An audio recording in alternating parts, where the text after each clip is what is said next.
پاکستان اور امریکہ کے درمیان وزارتی سطح کے اسٹریٹجک ڈائیلاگ کا آغاز اس سال مارچ میں واشنگٹن میں ہوا تھا۔ اس ڈائیلاگ کا مقصد دونوں ممالک کے درمیان طویل المیعاد اور پائیدار دو طرفہ تعلقات استوار کرنا ہے۔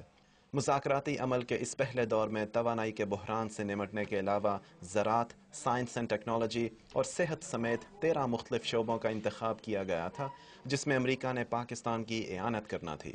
اس دور میں پاک فوج کے سربراہ جنرل اشفاق پرویز کیانی نے شرکت کے ساتھ ساتھ واشنگٹن میں دفاعی حکام سے ملاقاتوں میں دفاعی امور پر تبادلہ خیال کیا تھا۔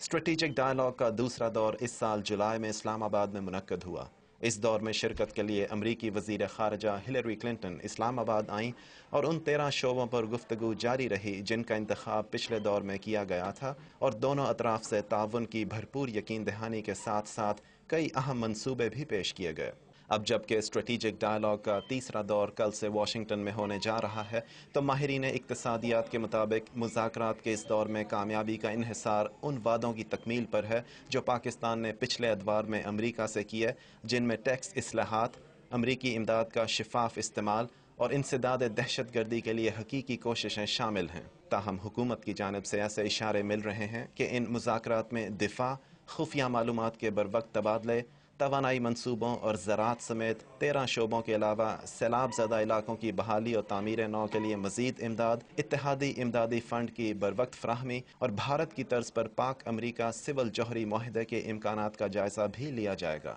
فرخ فیاض، ڈان نیوز، اسلام آباد۔